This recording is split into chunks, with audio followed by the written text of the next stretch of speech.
इसी रात तकरीबन 2 बजे आशीष नींद में था कि अचानक उसकी सांस रुकने लगी। उसे लगा जैसे उसके सीने पर कोई भारी चीज रखी हो। उसने बड़ी मुश्किल से आंखें खोली। उसके सीने पर एक औरत बैठी थी। आशीष नाम का एक नौजवान लड़का आला तालीम के जर्मनी के एक मशहूर इंजीनियरिंग कॉलेज में दाखिला लेता है। नया मुल्क, नई जुबान और नया माहौल, सब कुछ उसके लिए पुरजोश होने के साथ साथ अजनबी भी था। कॉलेज की तरफ से उसे एक पुराने मगर वसी हॉस्टल में कमरा दिया जाता है। आशीष का रूम पार्टनर एक जर्मन लड़का था, लंबा, दुबला, नीली आंखों वाला, मगर हद से ज्यादा खामोश। वो कम बोलता, कम हंसता और ज्यादातर वक्त किसी गहरी सोच में डूबा रहता। इसके बरक्स आशीष बतूनी, जिंदा दिल और सबसे जल्द घुल मिल जाने वाला लड़का था। लेकिन पहले ही दिन से आशीष को इस कमरे में अजीब सा बोझ महसूस होने लगा। कमरे की हवा भारी थी, जैसे वहां कोई इनदेखी मौजूदगी हो। रात को सोते वक्त उसे अक्सर यूं लगता जैसे कोई उसे देख रहा हो। इसका सर मुसलसल बोझल रहने लगा और ख्वाब अजीबोगरीब होने लगे। आशीष के कमरे के बिल्कुल साथ वाले कमरे में 3 जर्मन लड़के रहते थे।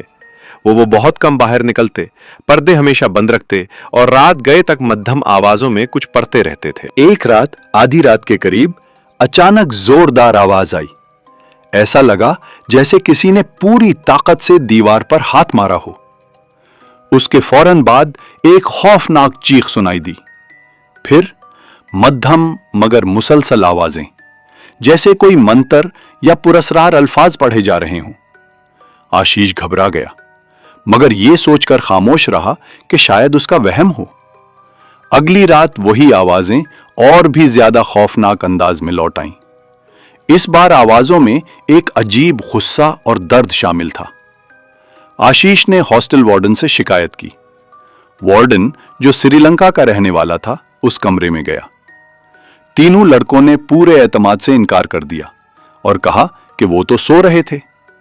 इसी रात तकरीबन 2 बजे आशीष नींद में था कि अचानक उसकी सांस रुकने लगी। उसे लगा जैसे उसके सीने पर कोई भारी चीज रखी हो। उसने बड़ी मुश्किल से आंखें खोली।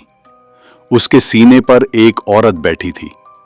उसका चेहरा बालों से ढका हुआ था, दांत गैर फितरी तौर पर लंबे और आंखों से सियाह खालीपन झांक रहा। आशीष पूरी ताकत से चीखा।